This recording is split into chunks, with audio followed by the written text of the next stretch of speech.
Selamat pagi buat kita semua. Pada pertemuan kali ini saya akan membahas mengenai populasi. Perkenalkan, nama saya Revandi Natisnaga dengan NIM 1120230113. Video ini saya buat sebagai pengulangan tugas mata kuliah statistik yang diampu oleh Ibu Pemari Trisimbolon SKM MKes. Adapun tujuan pembelajaran, pertama menjelaskan pengertian populasi dalam konteks gizi, kedua memahami perbedaan populasi dan sampel, 3. Mendeskripsikan karakteristik populasi dan penelitian gizi. Keempat, menentukan kriteria inklusi dan eksklusi populasi penelitian. Kelima, untuk mengetahui dan memahami jenis-jenis populasi. Keenam, mengetahui, memahami ciri-ciri populasi. Dan yang terakhir, untuk mengetahui dan memahami faktor-faktor yang mempengaruhi populasi. Yang pertama itu kita masuk ke pengertian populasi dalam konteks gizi. Populasi adalah keseluruhan objek penelitian yang dapat terdiri dari makhluk hidup, benda, gejala, nilai tes, atau peristiwa sebagai sumber data yang mewakili karakteristik tertentu dalam suatu penelitian. Misalnya dalam penelitian Siahaan 2025, populasi ditetapkan sebagai putri seluruh remaja pra-minors di SMP Negeri 3 Lubuk Pakam yang berjumlah 42 orang. Kemudian perbedaan populasi dan sampel. Kita harus mengetahui apa itu populasi dan apa itu sampel. Pertama itu populasi. Menurut para ahli, pengertian populasi adalah wilayah generalisasi yang terdiri atas objek dan subjek yang mempunyai kualitas dan karakteristik tertentu yang ditetapkan oleh peneliti untuk dipelajari dan kemudian ditarik kesimpulannya. Menurut Sugiono 2001 dalam Basuki Ari 2015. Sedangkan sampel adalah sebagian objek yang diambil dari keseluruhan objek yang diteliti dan dianggap mewakili seluruh populasi. Menurut Noto Mojo 2006 dalam Basuki Ari 2015. Adapun karakteristik populasi dalam penelitian gizi dibagi menjadi 4. Pertama itu adalah usia. Usia merupakan faktor penting dalam penelitian gizi karena kebutuhan gizi sangat dipengaruhi oleh tahapan perkembangan. Yang kedua, jenis kelamin. Jenis kelamin sering dijadikan karakteristik populasi karena berpengaruh terhadap kebutuhan energi, zat gizi makro maupun mikro. Yang ketiga, status gizi. Status gizi adalah indikator penting untuk menggambarkan kondisi kesehatan. Keempat, tingkat aktivitas fisik. Aktivitas fisik mempengaruhi kebutuhan energi. Misalnya, seseorang dengan aktivitas tinggi membutuhkan asupan kalori yang lebih banyak dibandingkan orang dengan aktivitas ringan. Kemudian kriteria inklusi dan eksklusi populasi penelitian. Pertama kita membahas mengenai kriteria inklusi. Kriteria inklusi merupakan karakteristik umum subjek penelitian pada populasi target dan sumber. Contohnya, penelitian ingin mengetahui hubungan antara obesitas dengan kejadian jantung koroner. Maka orang yang boleh dijadikan dalam kelompok kasus pada penelitian ini adalah orang yang tidak menderita penyakit jantung lain selain daripada jantung koroner. Yang kedua itu kriteria eksklusif. Kriteria eksklusif merupakan kriteria dari subjek penelitian yang tidak boleh ada. Dan jika subjek mempunyai kriteria eksklusif, maka subjek harus dikeluarkan dari penelitian. Contoh, penelitian ingin mengetahui hubungan antara obesitas dengan kejadian jantung koroner, maka orang menderita jantung lain tidak boleh dijadikan dalam kelompok kasus pada penelitian ini. Kemudian masuk ke jenis-jenis populasi. Jenis populasi terbagi menjadi 2 bagian. Yang pertama populasi target dan kedua populasi terjangkau. Pertama itu populasi target, di mana merupakan keseluruhan populasi di mana peneliti tertarik untuk melakukan penelitian menurut Suharjana 2022. Contohnya itu, seorang peneliti hendak melakukan penelitian tentang kebutuhan pasien hipertensi dalam menjalani terapi di wilayah puskesmas A.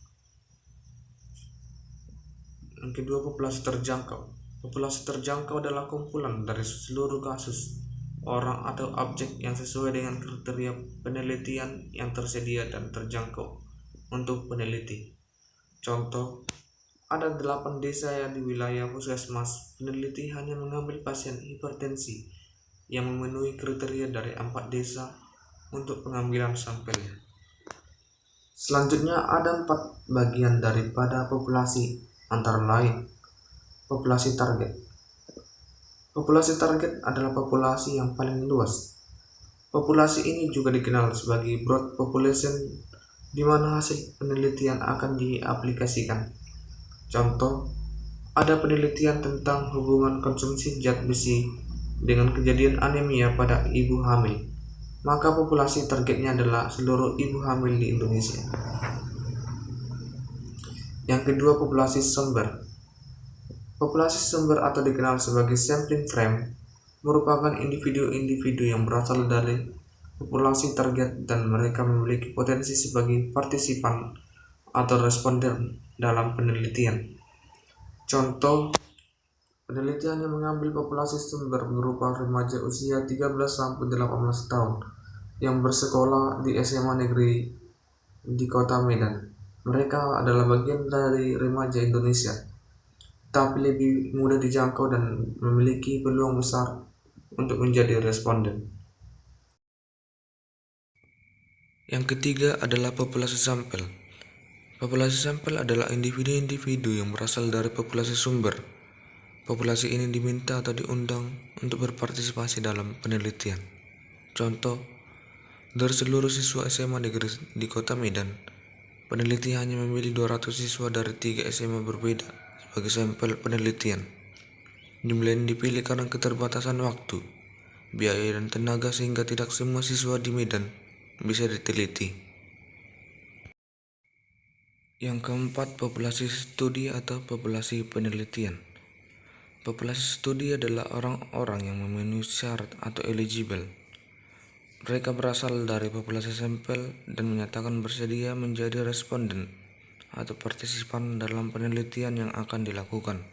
Contoh, dari 200 siswa yang dipilih ternyata hanya 180 siswa yang bersedia mengisi kuesioner dan menjalani pengukuran status gizi. Maka 180 siswa inilah yang menjadi populasi studi atau responden akhir penelitian.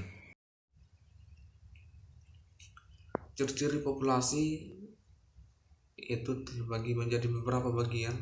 Yang pertama, variabilitas yang menunjukkan seberapa besar perbedaan titik data atau karakteristik dari objek penelitian yang diukur. Yang kedua, bersifat seragam atau homogen atau beragam dengan heterogen. Yang ketiga, data yang jelas. Batasan yang dimaksud dapat berkaitan dengan latar belakang populasi penelitian seperti latar belakang sosial, ekonomi, budaya, wilayah atau kondisi geografis dan sebagainya. Yang keempat, aksesibilitas, berkaitan dengan keterjangkauan populasi yang menjadi fokus penelitian. Populasi yang diambil harus dapat dijangkau atau diakses dengan baik oleh peneliti. Adapun faktor-faktor yang mempengaruhi populasi. Yang pertama, tujuan dilakukan penelitian. Tujuan penelitian akan mempengaruhi populasi, bagaimana populasi diidentifikasi dan ditetapkan. Yang kedua, sumber daya peneliti dan waktu penelitian. Peneliti harus mempertimbangkan sumber daya yang dimiliki untuk menentukan populasi yang dipilih. Peneliti perlu membuat batasan yang jelas berdasarkan sumber daya tersebut. Yang ketiga, data yang tersedia harus akurat dan sesuai dengan fokus penelitian. Keakuratan data ini akan mempengaruhi proses analisis data agar dapat memberikan hasil yang diharapkan oleh peneliti. Demikian pembahasan mengenai materi populasi. Selanjutnya kita akan membahas mengenai kasus. Soal kasus yang pertama, seorang peneliti gizi ingin mengetahui hubungan konsumsi zat besi dengan kejadian anemia pada ibu hamil di Indonesia. Namun karena keterbatasan dana, peneliti hanya meneliti 150 ibu hamil di kota Medan. Kelompok ibu hamil yang diteliti tersebut disebut dengan A. Populasi target, B. Populasi terjangkau, C. Populasi sampel, D. Populasi sumber, E. Populasi studi. Maka jawabannya ialah yang C, populasi sampel. Penjelasannya, populasi target adalah seluruh ibu hamil di Indonesia, sedangkan populasi terjangkau adalah ibu hamil di wilayah tertentu yang dapat dijangkau peneliti. Dari populasi terjangkau tersebut, peneliti memilih sebagian 150 orang untuk diteliti. Itulah yang disebut populasi sampel, yaitu bagian dari populasi yang diambil untuk mewakili keseluruhan. Soal kasus yang kedua. Dalam penelitian gizi tentang status gizi balita, peneliti hanya memasukkan balita usia 6-59 bulan yang tidak sedang menderita penyakit kronis. Persyaratan khusus yang ditetapkan agar responden dapat ikut dalam penelitian tersebut disebut A. Karakteristik populasi, B. Kriteria inklusi, C. Kriteria eksklusi, D. Variabilitas, E. Aksesibilitas. Pembahasan jawabannya yaitu yang B. Kriteria inklusi. Penjelasannya, kriteria inklusi adalah karakteristik khusus yang harus dimiliki responden agar bisa ikut dalam penelitian, misalnya usia, jenis kelamin, atau kondisi kesehatan tertentu. Dalam kasus ini, peneliti menetapkan bahwa hanya balita usia 6-59 bulan tanpa penyakit kronis yang boleh ikut serta. Selanjutnya soal kasus yang ketiga. Dalam penelitian gizi pada remaja SMA, peneliti menemukan bahwa siswa laki-laki membutuhkan energi lebih tinggi dibandingkan siswa perempuan. Hal ini menunjukkan bahwa jenis kelamin merupakan salah satu. A. Unit analisis, B. Ciri populasi, C. Variabel independen, D. Karakteristik populasi, E. Populasi target. Maka jawabannya adalah yang D, karakteristik populasi. Di mana penjelasannya, karakteristik populasi adalah atribut atau sifat yang dimiliki elemen populasi dan menjadi fokus analisis penelitian, misalnya usia, jenis kelamin, status gizi, atau tingkat aktivitas fisik. Dalam kasus ini, jenis kelamin menjadi karakteristik penting karena berpengaruh terhadap kebutuhan gizi. Jadi demikian pembahasan mengenai populasi pada materi mata kuliah statistik. Semoga video ini menjadi wawasan yang baru buat teman-teman dalam dunia statistik. Jika terjadi tutur kata dan juga perkataan yang tidak berkenan dalam hati teman-teman, saya mohon maaf. Sekian dan terima kasih.